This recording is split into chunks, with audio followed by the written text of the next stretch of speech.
Hey guys, how's it going? We got here Joe, Victor, Earl. It's a small group. So last week the stream didn't work at all where I was, so I just gave up on it, and then I didn't do another one. So I knew this week I'd be at the airport here in Helsinki, Finland, for a good solid 45 minutes or so that I can stay on and hang out and stuff, chat. On our way to from Helsinki to Brussels. Um, Played in Brussels last night. Sorry, played in Helsinki last night.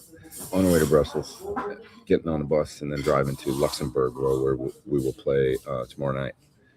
So, yeah, that's the plan. There's Mark from Wisconsin and Shaharbar, and Eric. What's up, you guys? And Jen. What's up, Jen? How you doing? You in Germany? I look more awake than usual. Well, I'm fairly well rested. It's is it over here right now? 7 something p.m. So just waiting for a flight to go jump on a plane and go to Belgium. So last night was a fly date. We weren't able to. We didn't have enough time to bring our truck with our full rig here to Helsinki to do the show here. So I had a couple of rented cabinets, and then I just took. Actually, James, the other guitar player in the band, I took his quad Cortex and made some sounds on it, and I used that, and I routed it both IRs to the PA, and then also took the output 3-4 on the quad and went to the new little 1-foot power amp and plugged it into the two rented cabinets that I had, and that it sounded awesome. It's actually really, really, really good. I mean, it's not quite my regular rig, but it works amazing. And that new little power amp, I have a beta unit out here basically how did the pedal head perform? It was awesome. I mean, it sounded. I ran it on about like my patches in the quad are just sort of set at an average level, and I had the master volume on the quad up at about like the big volume knob up at about 90%. I always like to have a little more there so that if I really need to, I can reach down and turn it up and turn it down, just adjust on the fly. So I had it at about 90%, and then I had the volume to the cabs on the power head. Is that what that is what it's called, right? The pedal head, yeah. I had it on about 1 o'clock, the volume, and to the cabs, and it was like more than enough. And this was like a good like 2,000 seat venue. Couldn't really be louder on stage, or it would have just been too much for the people in the front row. I didn't have any plexi screens last night or anything like that. It was just a 2-4-12, so I tried to kind of keep it reasonable on stage, but still good volume for feedback and everything, so that I could feel it. And it was great, great little rig. So I'll be using it again in about a week. I took some video and stuff. I'll make a little like a YouTube short of the sounds and stuff. But I probably took a couple of photos yesterday. Let me see. Mainly took video, but yeah, there it is on my. You can see it there sitting on the top. I had a rented Marshall head. Just in case something went wrong, I could go head cabinet, but nothing did. So it was the pedal head into those two Marshall cabs you see there, coming out of the quad Cortex on the floor there all the way back, and that was the rig. It worked really good. Is your PT50 had to be the same size as PT100? No. It'll be what I wanted to try and do, and we'll see if this works. But what we're shooting for is the small box Marshall size, like the size of a Marshall, Plexi 50, which is like kind of like the Sir SL67, like that size. That's the size that I'm shooting for. Like, so in between a PT15 and the PT100, which is really quite big. Basically, a small box Marshall size head is what I've requested. So that's what we're going for, I think. Yeah. Have you ever recorded a fractal and power station to UA aux to DAW. Power station. No. Okay, I see what you mean. I mean, it seems like kind of like overkill. Like, you mean so that you could get the particular cabinet sounds of the. I mean, it's like I wouldn't do that because you're basically like have a fractal line into the power station, which is then got its tube amp, but then you're loading that down with the aux, and it just sounds overly complex to me. I would probably just try and use just the fractal and find an IR that I liked within the fractal, something like that worked. But I mean, maybe you do it and you get the tone of a lifetime. I don't know. It wouldn't occur to me though to use a modeler into a tube amp and then load it down, and then it seems like you could just go with the fractal and use way less gear. Yeah. Ben says, "Can a fractal just go direct?" Yeah. I mean, I'm sure maybe the sounds of the aux you like or something, or trying to get the fractal to sound a little more something realistic, something like that might be your thoughts. But let's see, using your SIG model. So on this tour, I've got HSS, and I've got the P90 style pickup that we've done with also single Strat style singles. I've got those two models, and then I've got my new double humbucker, the black one, with the zebra coil pickups. I've got that out on this tour as well, plus an Aura. And like last night, I just took the Aura and the new black one with the double humbuckers, because I get everything I need out of that, really. If I just was going to have two guitars, those were the two that I chose, and it was great, actually. So basically did our whole set just on two guitars. Normally I use about 6 throughout the set, but yeah.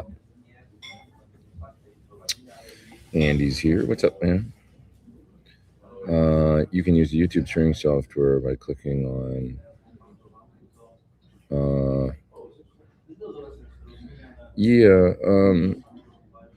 I can do that, but I kind of just am accustomed to the StreamYard setup. I like it. It always works, and I've used it for a couple of years now. So that's what I use for my live streams, is StreamYard. Just I like the format of it and stuff.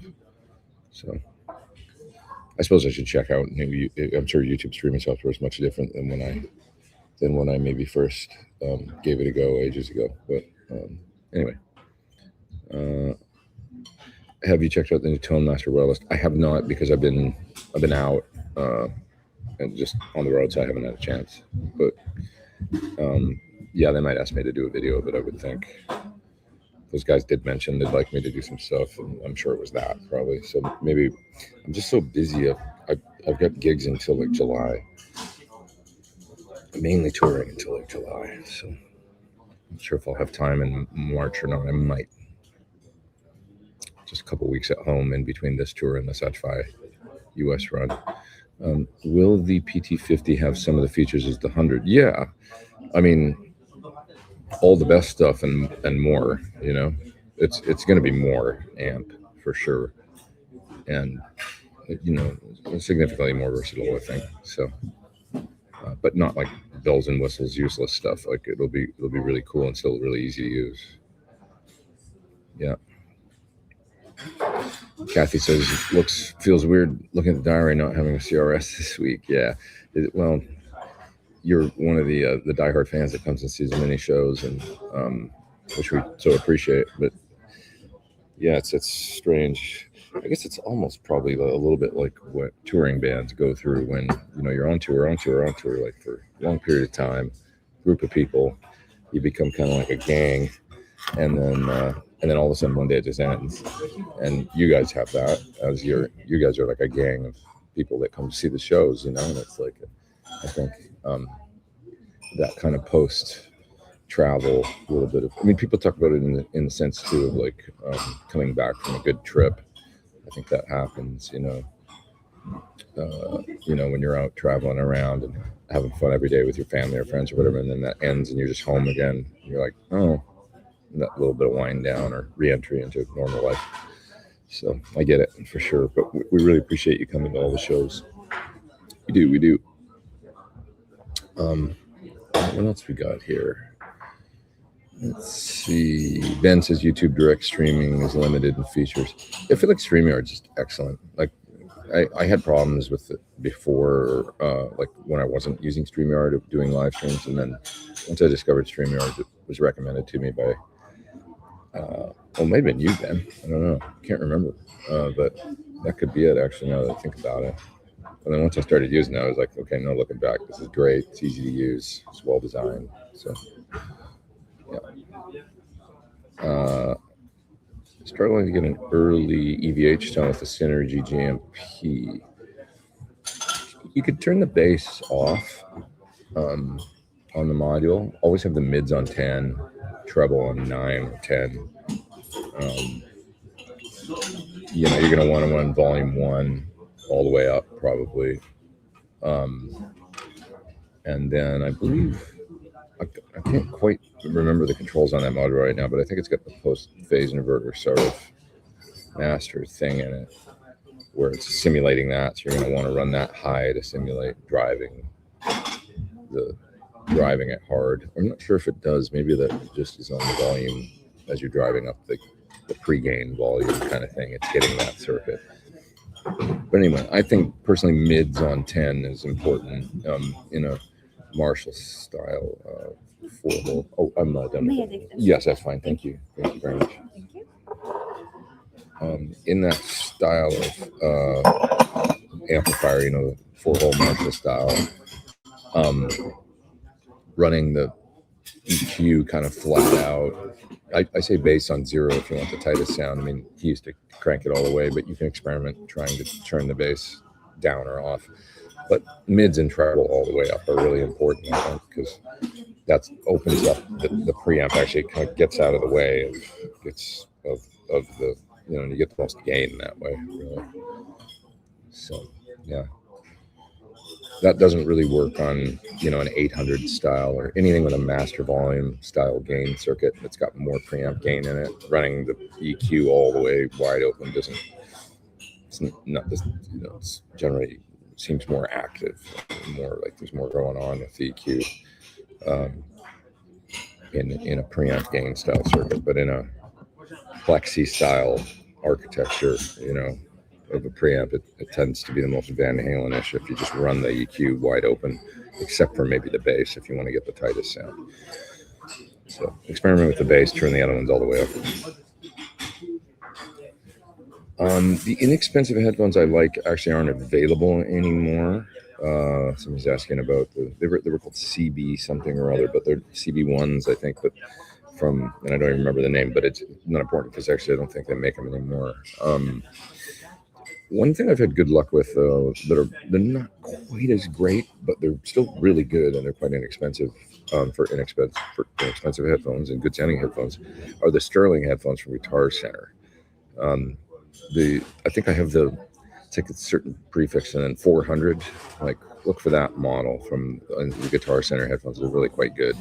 I mean, it's Sterling, which is like their brand. They sent me a couple pairs to check out, and I've been using one quite a bit. It's really good sounding. And they're not expensive. Just like their mics, the Sterling mics are good value. The ribbon mic is great, ST170 on guitar cabs and stuff. It's only like $200, I think. And, it's kind of their budget version of a Royer 122. Nice microphone. What else we got here? Let's see. You were wrapping up last CRS. Yeah, we've got about 5 more shows, I think. We play Luxembourg and do Belgium and Netherlands, and I'm headed home. Then we've got a one-off gig in Vegas. Actually, that's like a corporate thing that we're doing, and then I go home and I get ready for Satisfy. Actually, spend a couple weeks with my cats. Can't wait. Very chill last night. You didn't play with your regular rig and seemed to have some problems. Oh, Okay, so this is an interesting one. You might have heard some ticking coming through my rig, and I think what happened is, and I haven't confirmed this yet because I forgot to look into it today, but I think if you tap tempo on a quad Cortex and you do it, this is my only theory. If you do it beyond a certain number of times, it thinks that maybe it goes into some sort of metronome mode, and then it starts to actually output an audible click, like a ticking sound. And it started to do that last night, and I couldn't get it out of the. It goes into this when you tap tempo, it changes screens like sort of intelligently or unintelligently, and it goes into this mode where it's showing you the tempo that you're tapping in BPM. And I couldn't get it out of that mode, and it started making this ticking noise through my rig, like really loud. And I was like, "Oh no, what's happened?" And then I thought, this must be a feature. Like maybe you tap beyond 8 or 10 times or something, and it thinks, "Oh, perhaps he wants to go into metronome mode." I'm not sure. I haven't confirmed this because it's never happened to me before. But I think I just kind of got a little tap happy with it. I just stood there sort of tapping my foot on it for a while, quarter notes to time a delay. And I think I did it. Like I say, I'm hypothesizing that that's what happened, because then once I reset the patch, it stopped doing that and everything was fine.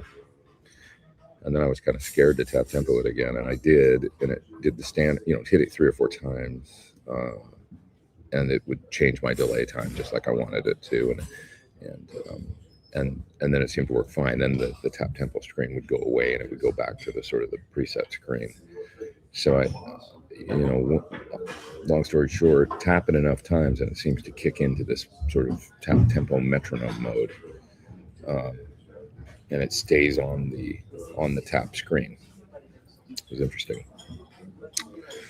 Somebody might have some thoughts on that, but I gotta search it in the manual because I've never had that happen before. But I've also never. I think I just got in a zone where I was just standing there tapping on the pedal, and it started doing that. So that's what happened. I don't think technically there was anything wrong. I think it's just a feature I didn't know about that I somehow enabled. There's a super chat. Thanks for that, Victor. Appreciate it. Let's see here. Have you tried the Friat GPDI? I have not actually tried that one. The only Friat units I've had are the 2 different versions of the power station, the PS2 and the PS100. Yeah. And then I've tried some of their. I think I did a video on a Deliverance amplifier a while ago, a few years ago.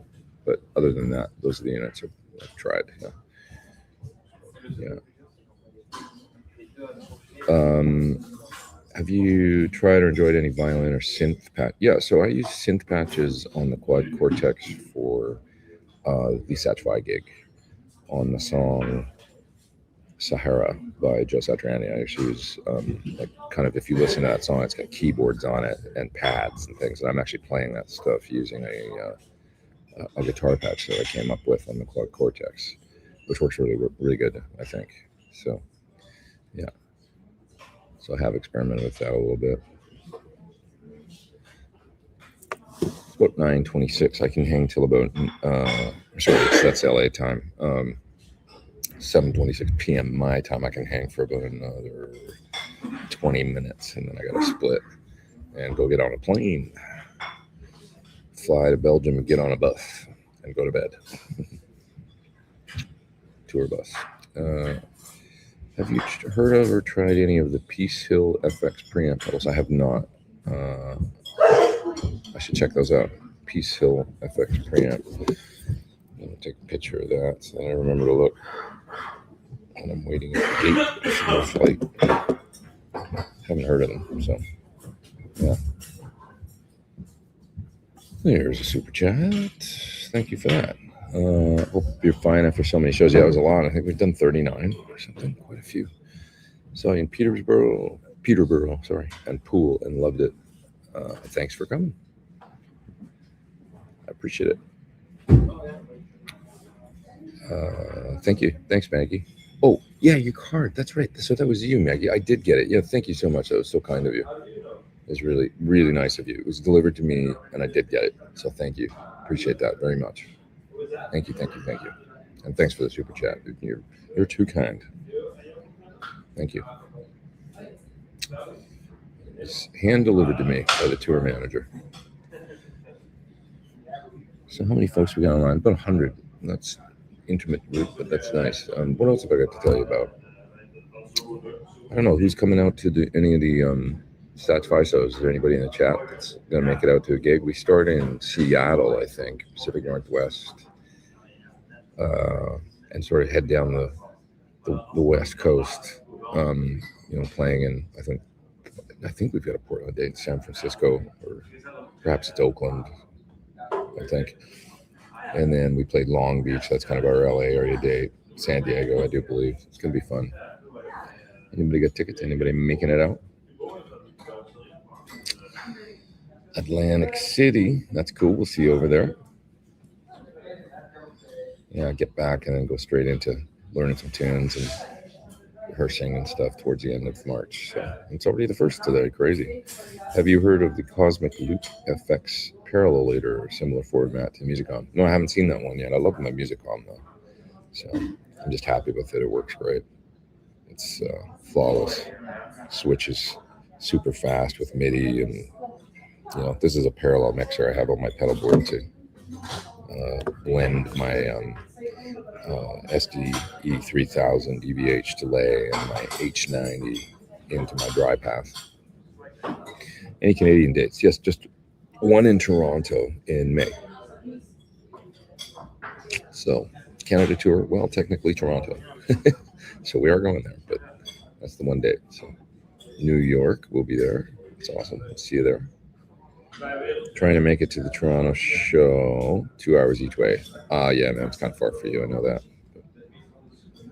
But it's going to be a fun one, for sure. Yeah. Have you heard the new Mateo and Steve Vai track? I didn't hear it yet, but I know that they did a song together. I got to listen to it. He's a really nice guy. We met him at the Guitar and Scene Festival backstage.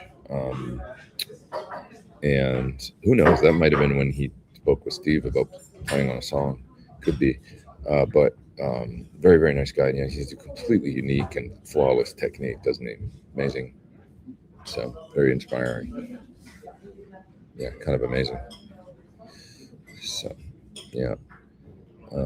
Is there something like the IRX that will store the knob settings and presets? Preamp that does that. That's a pedal.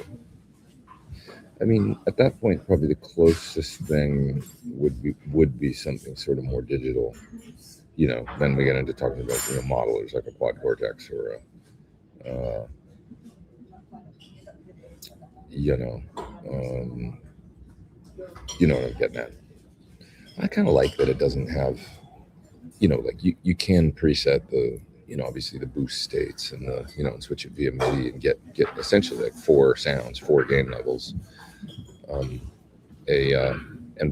even switch IRs and things like that per channel. So, but I know what you mean. I guess it'd be cool to be able to have, the gain knob and the master and stuff on. Oh yeah, Tonex.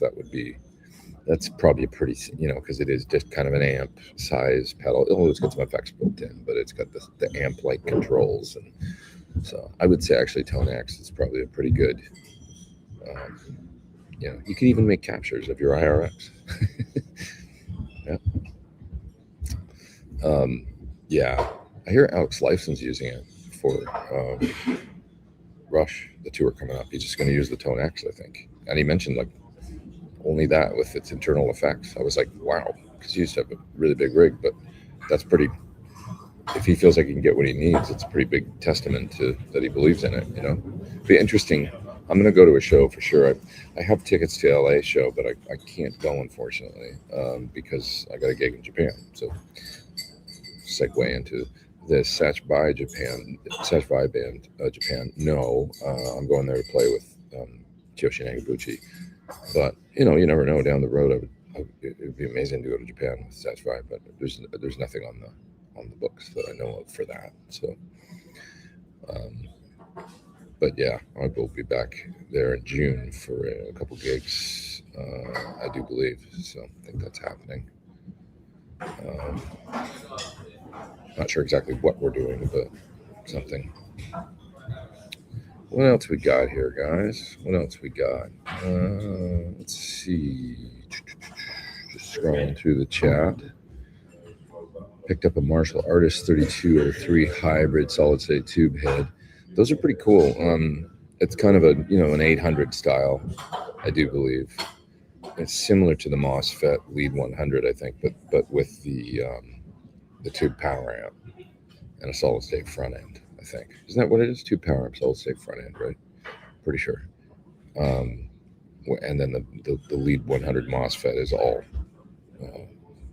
solid state, but a similar control layout that was kind of similar to the was it 2205 or something heads, 2203, the ones that were like the Tom Morello style, with a clean channel. First Marshall that kind of had a clean channel. Well, maybe not the first, but sort of, the kind of the undesirable channel switcher, but they were pretty cool. Yeah, the MOSFET I had growing up, that was my first sort of good amp that, I had that with a 410 cabinet that came with it. It was pretty good. Not bad at all. I sort of an affinity for those offbeat, maybe it's just because I had one, I was like, I want to get another one. Sometimes I look on Reverb and, see if there's one for 450 or something that I should pick up. It's kind of neat to have. Sometimes the sounds that, you had when you were a kid, 2203, that's a standard Marsh. That's the 2203 is the standard 800 style, but these are the ones with like the clean channel. The one I'm thinking of is I'll find the name for it. Marshall.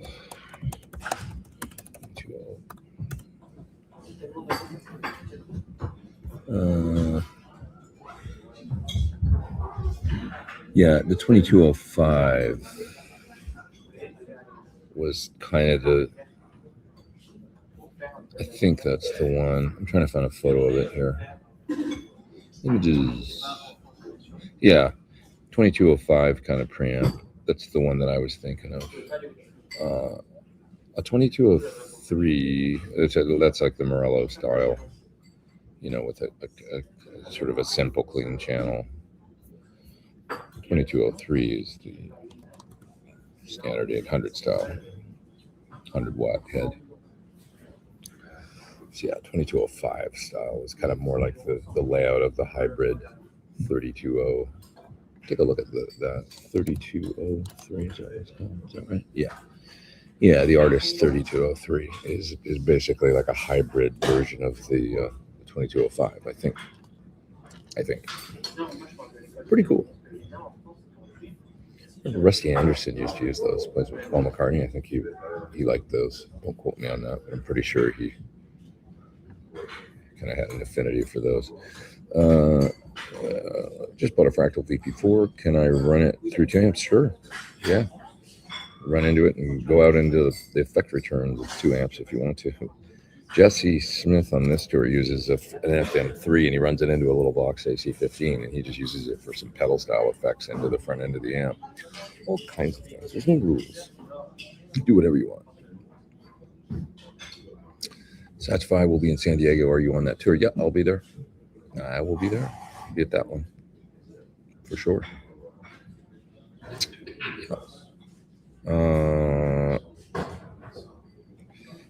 How come does your Pete Thorn custom HSS have SSH plus for the bridge? It's funny. I picked up John's signature model because John Sir has a signature model, Sir, and his guitar had an SSH plus in the bridge. And I was there filming a video or something for them, and I was in their room, and I had a guitar tone dialed up, and I was playing my guitar, and then I picked up his model that had that pickup in it, and it was just like kind of funny because it was quite a bit more mid-rangey and gainy, almost like you'd stomped on a pedal. It was just fun for a minute. So the whole point of it's more than I would use for a lot of things, and it's a darker, warmer, mid-range. It's not a JB, but veering in that. kind of direction.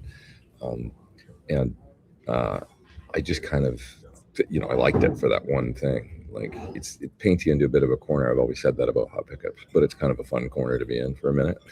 So I thought on the SIG with the HSS, I'll just go for the kind of the hot rod pickup, because the other thing about it is you can always pull up the tone knob on mine and get a parallel wiring on that pickup, and then it gets much lower output and cleaner, a little brighter, and so you do have that option as well. So you're not super painted into that one sound humbucker corner. You can actually put it in parallel, and then it kind of blends at just about a perfect level with the single coils, actually, is what I find. So it's just an option, kind of just, I thought it's kind of a hot rod guitar with the Floyd and the back route and the sparkly finish and all that. Let's put a hot rod pickup in it, just do something different on this one. Yep. If I had to pick like just one guitar, and it wouldn't be that pickup. It would be the, probably a Thornbucker 2 or a Thornbucker Plus would be the way I would go, because it's more my speed as far as, even yesterday I was using it a lot. The Thornbucker Plus that's in the bridge on the 2 humbucker model, I was using that in places where I normally play the P90 on, because I can only bring one, or like I had 2 guitars yesterday. That was it. So when we were playing like Burn, for instance, by Deep Purple, I just played it on the bridge humbucker. Normally I would use the 90 in the bridge of my PT traditional 90 guitar. It's a fat single coil, but the Thornbucker Plus sounded fine for it too. Is great, just that slightly more PAF thing. We're talking about the song Burn, by Deep Purple. So anyway, that's just an example. So it's normally, I like a low to mid-low output humbucker, just because I feel like then I can go to a single coil and I don't feel like I'm in a totally another world of output and gain and all that. It's just, the humbucker's a little louder on the same amp setting, all things equal. So, and that's kind of what I like generally. I don't like pickups that kill the front end of the amp, except for in that one guitar, because it's kind of fun. So yeah. Everybody tells you how to get other player sounds. Why does it nobody tells you how to experiment without damaging anything? Well, I think that there's a lot of knowledge out there, and a lot of knowledge has been lost. I mean, it's like, I think that we hit a point in maybe like around 2000 to 2010 where it was like amps were still the main thing, and it was like tube amps, and maybe it was even in the late 90s or something, where it was like people knew, like, you got to plug the amp into a cabinet or it'll blow up, or things like that. And then as we've gotten a generation or two down the road, there's a lot of players that have never even used an amp. All they know is plugging into modelers, and they don't know anything about tube amps. And so I know what you mean. It is like kind of like, it would be good if there was resources for not damaging things, and more knowledge out there, because I know it drives guys like Dave Friedman crazy. But yeah.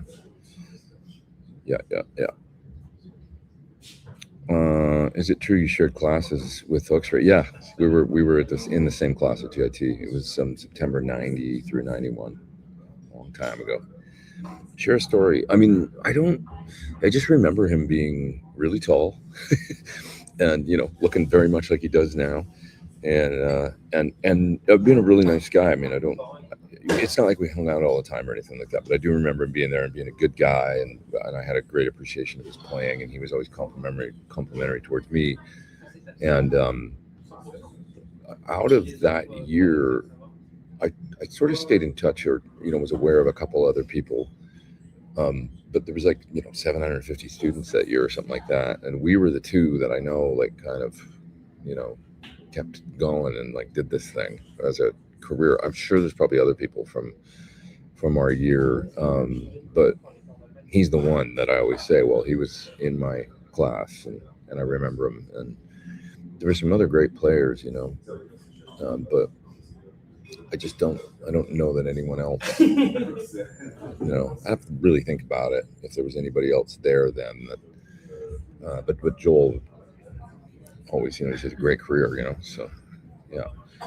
Colt caught both the shows in Shrewsbury and introduced my daughter to the guitar show. Best around, mate. And just like to say a big thank you. Well, thank you. Thanks for coming. Appreciate it. Shrewsbury is a great venue. Really, really nice town, and we always enjoy playing there. It's got a very dry sound, so it's like you can hear everything in that venue from the stage. I mean, it's not chaotic sounding. It's almost too dry sometimes, but I'll take that any day over a chaotic sound. Simon for the toothbrush fund. Thanks, Simon. Yeah, my toothbrush. I had to go buy a new Sonicare. my toothbrush completely hatched while on tour. These things happen. That's my one piece of gear that's, knock on wood, giving in. Guys, I got to split. It's 9:43. I got to make my way to the gate, actually. So I got to go. But I know this one wasn't super long, but at least I got in about 45 minutes or something like that. Well, 35 minutes. Sorry, it's not a very long one. But next week, let me just take a look really quick and see where I'll be. And I'll have an idea of what's going to happen. Let's see. Yeah, we'll be playing in Arnhem next week, so I should be able to do one during the day. It'll probably be a real early morning for people in the States, and mid-afternoon for folks in Europe.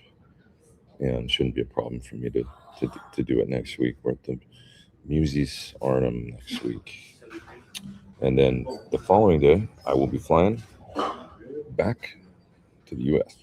All right, everybody. Sorry, I got to cut it short, but got to go jump on a plane. Signing off from Helsinki, Finland. Everybody have an awesome week. Be nice to one another. See you later. Thanks for your super chats. Appreciate it.